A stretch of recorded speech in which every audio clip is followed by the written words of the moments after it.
tous et à toutes, c'est Jérémy de la SketchUp Academy. Aujourd'hui, c'est un petit exercice assez sympa, rapide, aussi rapide que je peux faire des vidéos, comme toujours. Je ne les fais pas en accéléré, je prends le temps de vous parler, de vous raconter un petit peu tout et n'importe quoi. Aujourd'hui, c'est pour faire un escalier. Alors, c'est une vidéo, il va sans doute y avoir 2 ou 3 versions de la vidéo. Donc, cette première vidéo, c'est simplement faire un escalier droit ou potentiellement faire un escalier colimaçon. Évidemment, faire un escalier droit ou colimaçon, c'est pas forcément toujours évident. Il faut 2-3 règles. Il faut savoir penser déjà à un escalier en vrai avant de pouvoir le faire sur papier. Donc si en vrai vous n'avez pas du tout d'idée de comment je dessine un escalier ou quelles sont les dimensions à prendre, vous aurez du mal également dans la version 3D de SketchUp ou même sur une version AutoCAD. Donc c'est très important d'aller sur internet, d'aller regarder comment construire un escalier. Vous aurez plein d'informations sur qu'est-ce qu'un giron, les hauteurs de marche, les contre-marches, etc. La ligne de foulée, sur la loi Blondel que je vais aborder tout à l'heure, plein de petites choses qui sont très importantes et qui permettent de faire un peu le point. Ok. Donc pour faire un escalier droit, c'est pas très compliqué, nous allons voir ça ensemble, et puis ensuite nous allons voir comment éventuellement le courber avec l'extension TrueBlend. On verra aussi dans une prochaine vidéo comment faire des escaliers avec différentes formes grâce à ShapeBlender, une extension qui permet de courber suivant des chemins très spécifiques. Donc là on va faire très simple, on va faire un escalier tout ce qui est plus banal. Je vais commencer donc par un rectangle au sol, hop, voilà, je vais faire un rectangle un peu plus costaud.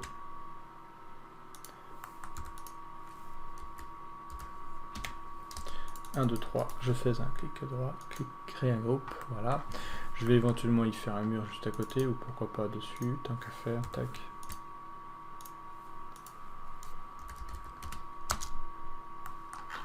Nous avons notre mur, au revoir Bibi, tu peux repartir, éventuellement nous avons pourquoi pas aussi donc notre dalle au plafond.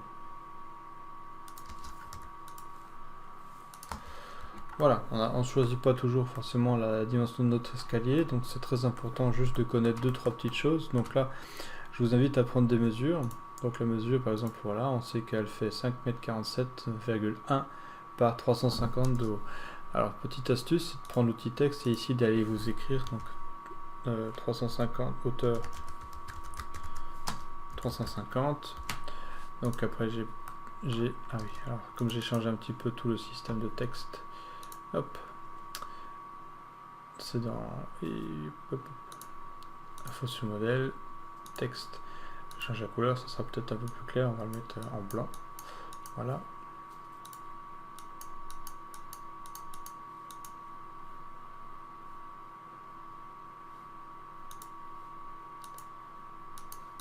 Voilà, tac. Et donc j'avais dit quoi pour la longueur, je ne me rappelle plus, j'ai une mémoire de poisson rouge, 547,1. Donc on va rajouter longueur 547. On va enlever le virgule 1, on va peut-être pas non plus s'embêter à ce point là. Donc ça je vais pas hésiter à faire, hop.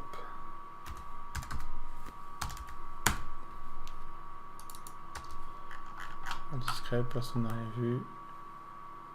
Ok. Je vérifie, tac, tac, 547. Alors juste pour info, je suis avec la version SketchUp 2019. Alors petite astuce super sympa, quand vous prenez le mètre ruban, raccourci rapide T, quand vous posez votre souris dessus, vous avez tout de suite la longueur. Vous n'avez même plus besoin de rentrer dedans pour connaître, voilà, 234. Alors, pas tout à fait 234. Ah oui, c'est parce que je suis sur l'axe bleu, c'est pour ça qu'il me fait ce coup là. Donc il faudrait que je sois sur celui-là, vous voyez, pour pouvoir voir la chose, ou même sur celle-ci. Non, ben je l'aurais pas parce que je suis... Il faudrait que j'aille zoomer. Il y en a une des deux qui est la bonne. Voilà. Arrête dans le groupe 350. C'est des petites astuces qui peuvent être sympas, assez efficaces, ça évite de devoir mesurer. Allez, 139. Ici je vais zoomer un peu. Voilà, 37,8. Ici je dois avoir 15 normalement. Bref, voilà. Très important de connaître les deux hauteurs et longueurs parce qu'à partir de là, il va falloir réfléchir à ce qu'on veut faire comme escalier. Donc globalement, on va prendre sa calculatrice. Oui, on va faire 2-3 petits calculs. Quand je vous disais qu'il faut faire un escalier, il faut connaître un petit peu la version. Enfin, il faut savoir faire un escalier même en vrai. Il faut connaître quelques dimensions. c'est une très grande calculatrice que j'ai là, on va faire un peu plus petit, voilà. Hop.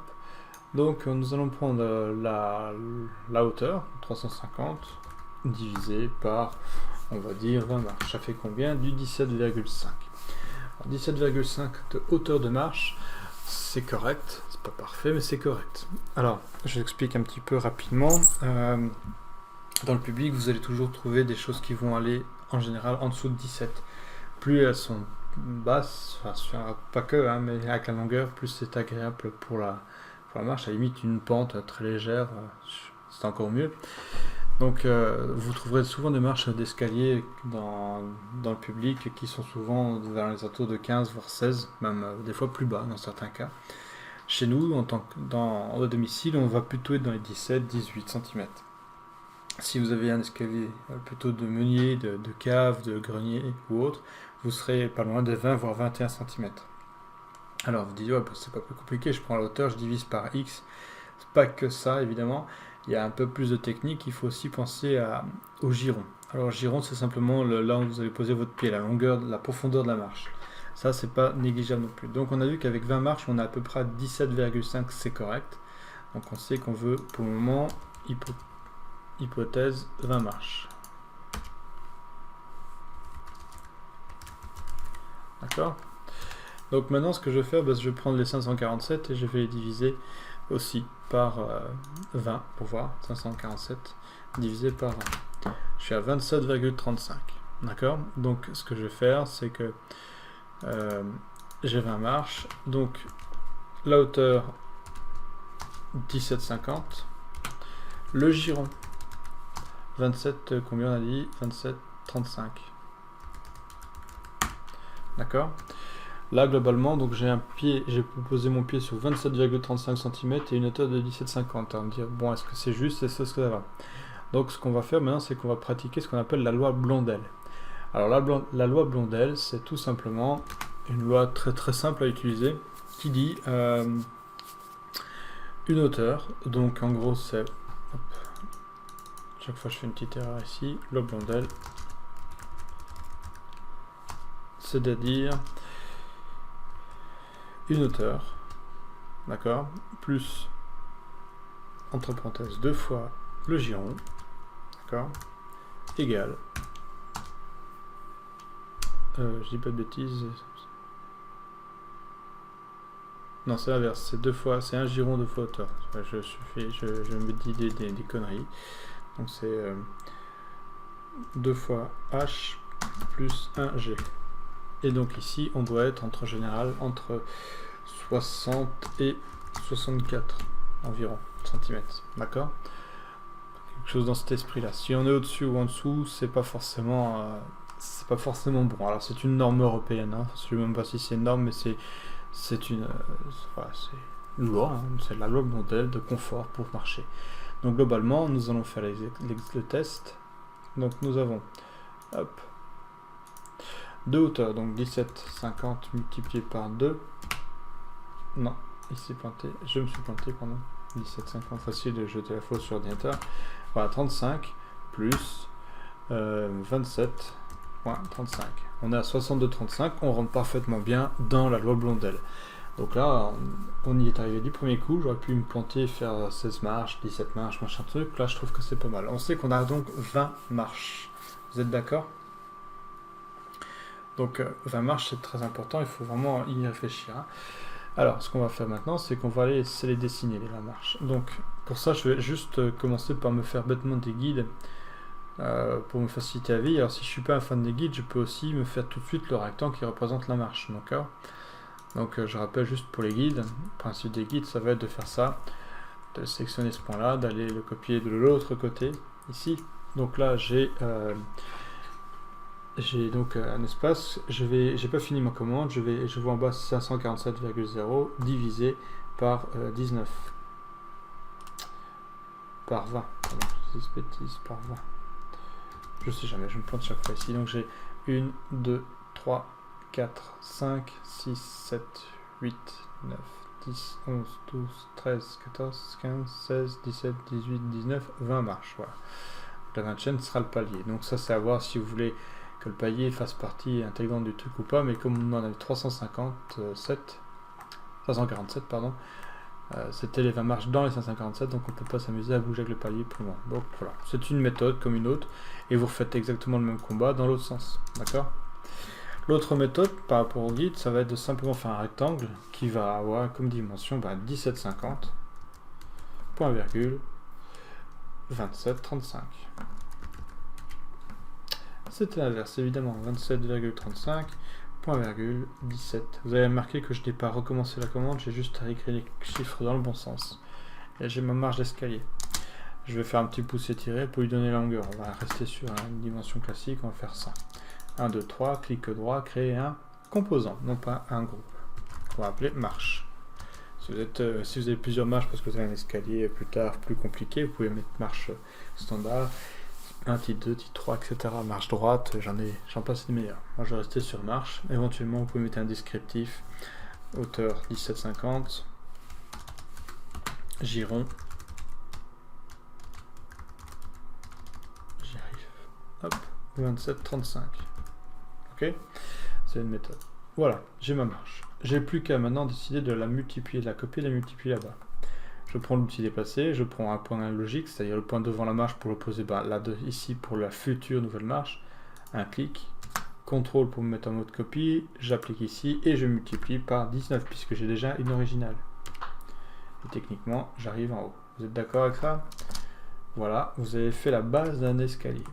Donc le plus important, l'escalier est très simple à faire en soi. Il faut la hauteur, la longueur, il faut connaître le nombre de marches par rapport à une hauteur, un giron et surtout la fameuse loi Blondel. Très important. Vous pourriez dessiner des escaliers beaucoup plus simplement en faisant à la forme que vous voulez, mais le problème ça va être le pas et le confort. Si cet escalier un jour doit être représenté un véritable escalier, vaut mieux que les dimensions soient justes. Ok ? Voilà, ça c'était pour la base de l'escalier. Alors évidemment, vous vous doutez que je ne vais pas en rester là. J'ai fait un composant pour une raison bien précise. Le composant, déjà un truc tout bête, c'est que ce composant va permettre de modifier la forme de ma marche et de modifier donc la forme de mon escalier. Démonstration. Si par exemple je décide de faire des lames, hop, je vais faire ça sur celle-ci, ça sera plus facile. Si je décide de faire simplement un escalier accroché au mur, bah, j'ai juste à faire ça. Vous voyez, c'est pas bien compliqué.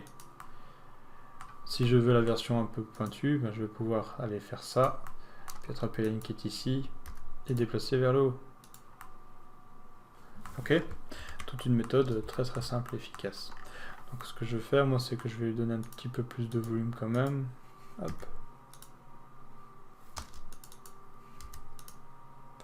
On va faire ça et puis on va descendre de 6. Voilà. Je vais remonter ça, je vais lever. Voilà. Alors évidemment la première marche rentre dedans, hein, donc c'est à vous de voir ce que vous en faites. Vous pouvez la casser, faire ce que vous voulez, c'est vous qui voyez. Certains vont casser le devant, donc toutes les marches devant vont être cassées, mais par contre ils vont améliorer l'arrière. Donc c'est une possibilité aussi, comme ça vous avez vraiment un standard et des marches qui s'emboîtent les unes dans les autres.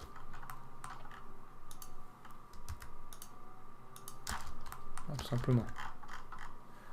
Sauf que là, maintenant, c'est vraiment que ça va se passer un peu différemment. Donc, en général, c'est à vous de voir un petit peu ce que vous voulez faire.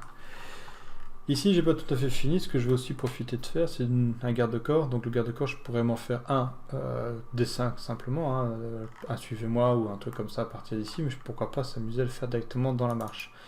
Donc, la marche, si je regarde dans la structure que je n'ai pas, donc menu fenêtre, pas être par défaut, structure, il s'agit d'une marche. Voilà, tout ce qui est le plus classique. Mais cette marche, donc, va contenir et la marche et un garde-corps. Donc je vais triple clic droit, faire un groupe. Voilà. Et le groupe, pour le moment, je pourrais, pourquoi pas le renommer ou le laisser tel quel. Je vais l'appeler marche. Oui, je sais, c'est une marche dans une marche, mais c'est juste parce qu'il va y avoir d'autres éléments. Alors pourquoi je renomme? C'est très important, c'est pour gagner du temps. Après, quand vous avez des objets, c'est plus facile de retrouver une marche, un garde-corps qu'un groupe 8, 10 000 fois dans le dessin. Et puis si un jour vous exportez votre escalier, que quelqu'un d'autre le récupère, il sera content de pouvoir trouver quelque chose d'organisé, de bien rangé. Donc ici, je vais dessiner maintenant hop, un petit carré pour représenter mon garde-corps. Je ne fais pas dans le rond, je fais dans le simple. Voilà, 5 par 5, c'est un beau gros garde-corps. On va rester sur 1 mètre de haut. Voilà. 1, 2, 3, clic droit, créer un groupe. Et le groupe, je vais l'appeler tout simplement... comment je vais appeler ça, moi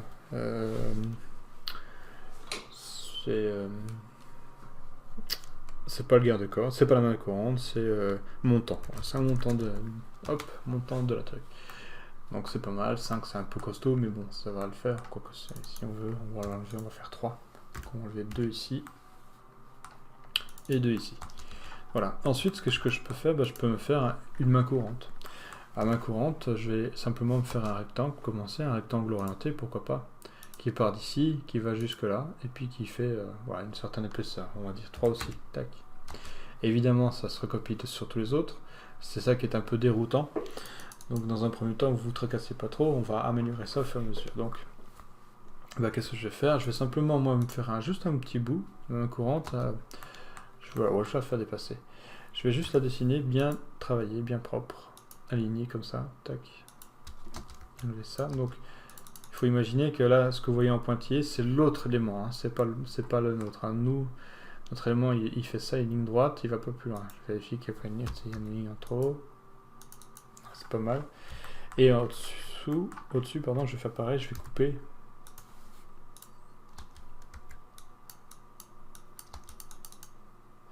Hop, j'ai pas dû réussir ma ligne, qu'est-ce que j'ai fait? Tac. Voilà, si. Voilà, là j'ai une main courante relativement propre. Je vais donc pousser, tirer pour l'emmener de l'autre côté.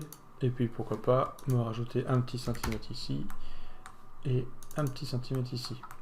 Et me dire, ouais, mais on va voir les lignes partout. Alors ça, ce que je vais faire, c'est que pendant 2 minutes, je vais masquer le reste du modèle. Alors, la petite astuce pour masquer le reste du modèle, c'est d'aller dans le menu affichage. Ici, vous avez onglet modification du composant et puis vous avez 2 commandes.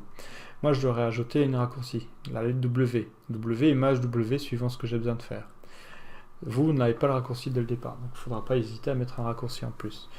Donc j'ai masqué le reste du modèle, ça masque mon mur, ça masque tout ce qui n'est pas le composant, et puis masquer le composant similaire, ça va masquer les autres à côté. Voilà. Et pendant 2 secondes, je vais pouvoir aller faire mon travail, et simplement aller lui dire que donc cette face, j'en ai... En soi, je pourrais l'effacer, d'accord ? M'amuser à l'effacer si je veux. Moi, ce qui m'intéresse, c'est de la garder éventuellement, ou non, on va l'effacer, c'est de sélectionner les 4 arêtes, de faire un clic droit dessus, et j'ai 2 possibilités, soit j'adoucis, soit je masque. Moi, je vous conseille de masquer, comme ça on peut toujours s'y accrocher. Masquer, puis je vais là au-dessus, hop, clic droit, masquer. Vous êtes d'accord avec tout ça? Voilà. Donc ici, ah oui, comme il y a encore un peu le poteau, hop, je vais retourner dedans, et je vais le lever un petit peu. On va rajouter 2 mm, ça suffira. Tac. Et là, c'est parfait. Et on a notre super rampe d'escalier qui est ici. Si vous avez besoin de faire mieux, il est possible aussi ouais, c'est pas parfait. Je pourrais faire une marche ici devant et une marche derrière qui sont une première marche, une dernière marche, puis les marches standards au milieu. D'accord? Je vais retourner dedans. Éventuellement, je vais refermer. On va refermer cette partie-là.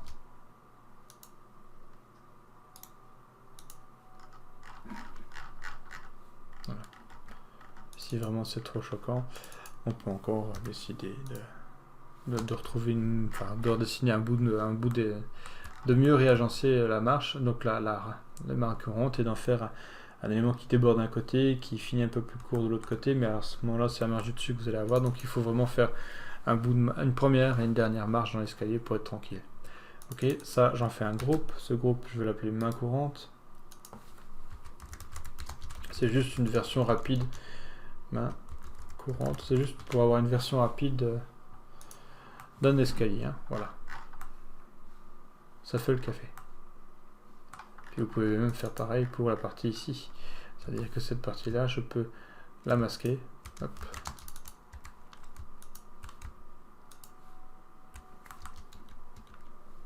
Et donc cette partie-ci aussi, ici, pas de bêtises. Hop.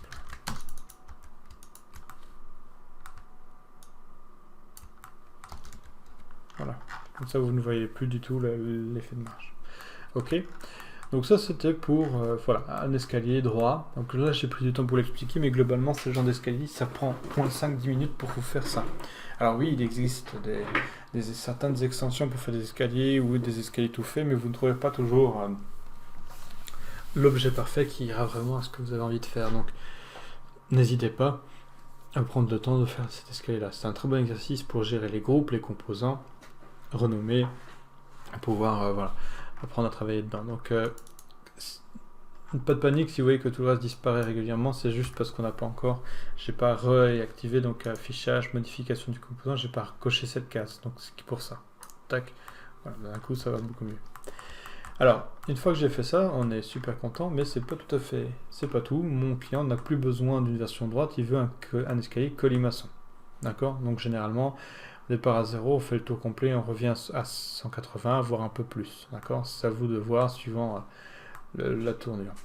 Moi, je ferai une deuxième vidéo pour vous expliquer 2-3 trucs pour mieux faire tourner l'objet, mais là, de base, il y a une super extension de TomTom qui vous permet de courber facilement cet élément. Donc je vais déjà en faire un groupe. Tac. Voilà. Et ensuite je vais aller dans l'onglet Fenêtre, collection d'extensions. Et je vais chercher ce qui m'intéresse. L'extension qui m'intéresse, c'est l'extension TrueBend de TomTom. Donc TrueBend, normalement on va tomber sur quelque chose. Voilà, TrueBend. Alors en général, il est possible que quand vous installez une extension de TomTom, ça ne soit pas suffisant, il faut installer une librairie. Donc, dans le cas d'une librairie, ce qu'on va faire, c'est qu'on va tout simplement aller chercher d'abord la librairie de TomTom avant d'installer ça. Alors, c'est quoi une librairie? C'est simplement une simili-extension qui comporte déjà plein d'autres petits...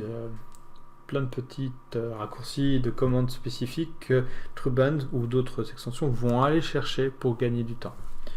Donc library, tac.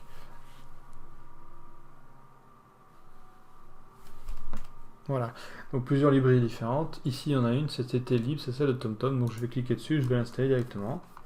Voilà, ah bah elle est déjà installée, donc moi ça va, j'ai désinstallé, mais n'hésitez pas à installer d'abord avant d'installer l'autre, hein, comme ça vous êtes tranquille. Voilà, et puis ensuite on installe TrueBend. Hop, oui. Je vous explique pas le principe d'une installation d'extension, hein, c'est assez simple. Voilà, techniquement c'est installé. Le voilà. Donc je prends mon élément et je vais simplement le courber. Alors vous allez voir que bizarrement, là il va pas pouvoir le faire. Normalement il m'aurait dû me faire une ligne ici, ce côté, simplement parce que mon escalier, je ne l'ai pas mis suivant l'alignement rouge. D'accord? Alors il y a plusieurs méthodes. Si je rentre dedans, donc, je vais me rendre compte que l'axe rouge devrait être plutôt dans cet alignement-là. Donc je peux éventuellement changer l'axe, on ne sait jamais, ça peut fonctionner, c'est pas toujours le cas, mais on va voir. Tac. Et puis je sors de là. Donc normalement, maintenant, ça pourrait le faire. Voilà. Vous voyez, je suis entré à l'intérieur, j'ai changé l'outil. J'ai pris l'axe et j'ai décidé que l'alignement, donc ma courbure, se fait sur l'axe rouge. Je vais plier, je vais tirer ici, je vais tirer vers moi et ça va courber en 180 degrés. D'accord? Donc, voilà, je sélectionne l'objet, je prends ça, et puis ensuite je tire sur la petite baguette. Et là, regardez, c'est magique. Je vais taper 180 degrés, et il m'a fait mon escalier. D'accord? Alors on me dit, ouais, ça c'est du colimaçon de luxe. Hein. C'est tout simplement du colimaçon de luxe parce que je l'ai fait à partir de l'axe c'était ici à l'intérieur. C'est celui-ci qui s'est courbé à 180. J'aurais pu très bien lui demander de ne pas prendre ce point-là, mais de prendre le point qui est derrière. Donc je lui change son axe, je lui dis l'axe finalement il est là. Voilà. Et je sors. Et je recourbe à nouveau. Et là dans ce cas-ci, ça va être un petit peu différent. Hop, 180 degrés. Alors dans mon cas, j'ai dû faire une connerie parce qu'il a finalement absolument rien changé. Pourquoi t'as rien changé, bonhomme? Qu'est-ce qui se passe? Qu'est-ce que j'ai fait qui ne va pas? Vous voyez comme quand il n'a pas changé l'axe de couleur. Si, il a changé. Si je le mets ailleurs, ton axe, est-ce que ça fait un changement? Entre celui-ci et l'autre, je peux des fois me planter un petit peu. Ah oui, bah, c'est simplement mes conneries, c'est parce que je l'ai tourné dans le mauvais sens. Donc on va revenir, tac tac, ça c'est bon. Et on va simplement le déplacer et le faire plier dans l'autre sens. Voilà, et là on a déjà quelque chose de beaucoup plus propre.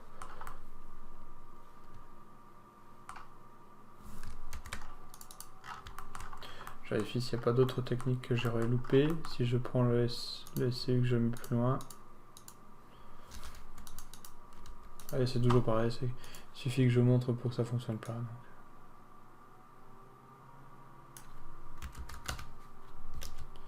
Bon, ça reste quand même propre et pas mal. Hein. C'est à vous d'étudier un peu le truc, mais c'est une bonne base pour faire un escalier quand même assez propre, assez efficace. Alors faites attention parce que maintenant mes composants sont bel et bien nickel, hein, mais ce ne sont plus des composants identiques. Vous avez vu, ça a créé autant de composants qu'il y a de marches. D'accord? C'est le petit détail. Voilà. Je vous souhaite à tous une bonne fin de journée et je vous dis à bientôt pour un nouvel exercice.